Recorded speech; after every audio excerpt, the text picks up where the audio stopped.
Manukalang charter chains o Chacha, anak ng dating Pangulong si Duterte na si Paulo o Pulong Duterte, ay galit na galit ukol sa charter chains na ilunsad ng mga kongresista kamakailan lang. Kaya naman sa Facebook page niya, it says na People's Initiative ay hindi para sa kabutihan o welfare ng taong bayan, kundi ito ay gusto lamang manatili sa kanyang posisyon pang makapangulimbat sa yaman ng kaban ng bayan at to remain in power. At nagkainitan na ang dalawang partido sa lungsod ng Davao. At ito ay pinangungunahan ni Margarita Nograles, ang DI movement, upang isulong ang Chacha sa pamamagitan ng vote buying at panlilin lang ng mga taong bayan. At ayon pa ni Paulo Duterte sa karibal niya sa politika na si Migs Nograles ay isa raw itong traidor sa kanyang kapwa Davaoenyo na hindi nahiyang amindahan ang mga kababayan niya sa lungsod ng Davao at ang pagbawas ng budget nito sa kapwa niyang constituents. So dalawa ang inapakan niya o tinarget niya sa pagbawas ng budget, si VP Sara at si Congressman Paulo Duterte. Pero ganun pa man ay hindi ito nababahala at nagmamakawa sa Kongres. At ayon sa sagot ni Nograles na ito raw ay baseless ang lahat ng kanilang mga akusasyon at wala raw itong ebidensya at hindi raw siya namumulitika. Ang tunay na plano raw ay ang tulungan ang Davao City na umasenso raw ito.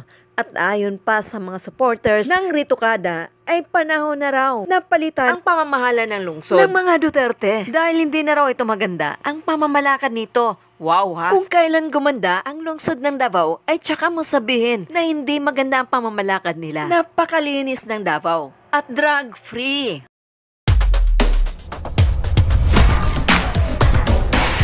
At isa sa makikita mo, ang syudad ng Davao, ang poste ng electricity ay wala kang makikitang nakalambitin ang mga cable wire sa kanilang mga street side. Ang ginawa nila ay ibinaon nila sa lupa upang ito ay malinis tignan, which is very safe sa mga sunog-sunog. Kaya kung si VP Sara ang magiging presidente ng buong Pilipinas, magiging ganito na rin ang mangyayari sa buong bansa. Napakalinis tignan at nakakaakit sa mga turista at tiyak tayo ay magiging modelo sa ibang bansa. Kaya naman, ang mga Duterte ay minahal ng taong bayan. Kaya naman sinupalpal ni Paulo Duterte si Nograles dahil sa kanyang kayabangan at kasinungalingan. At ayon pa kay Duterte na hindi raw siya magugutuman at wala siyang pakialam kung hindi siya mabigyan ng budget. Lalo na ay binawasan pa ito ng 30%. Sumagot na ang Senado ukol sa amyendang konstitusyon. At atat na raw silang subugod upang labanan ang Kongres. Pero kapag ito ay lumaban raw, ay mahirapan raw itong maipasa ang mga batas. O talagang tuta talaga sila ng administrasyong ito. Samahan ko, atat na umatake. At sabi ko sa kanila, pag lumaban tayo, there's a point of no return. Kasi kung magkakainitan ng dugo ang House and Senate, paano natin may ipapasa yung mga batas natin?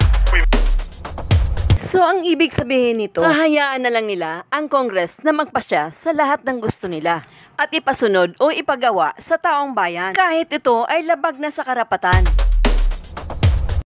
We met with the Speaker. We had the lively and vigorous debate on the issue. In that meeting, we discussed the scenario. Their plan is unconstitutional because gusto nilang ikapon ang Senado at magkakaroon po ng mga posibleng amendments na hindi po natin makokontrol bilang Senado. So ngayon, ano nang silbi sa mga senador na kahit labag ito sa karapatan ng pantao ay sunod-sunuran sila sa House of Congress at hindi nila kayang protektahan ang mamamayang Pilipino? So what will happen to the future generation? Kawawang taong bayan, lalong-lalo na ang taong nasa laylayan na walang kaalam-alam sa batas ng Pilipinas. Kaya ito'y sunod-sunuran na lamang na dapat itong mga senador ay ipaglaban ang karapatan para sa karapatan ng mamamayang Pilipino. So ano pang silbi ng mga senador na ito? Nabayaran na rin ba? At panatilihing vigilante o mapanuri hanggang sa muli. Uulat, what's new? Sa hindi pa nakapag-subscribe, follow, and share, huwag niyong kalimutan na tangkilikin upang patuloy na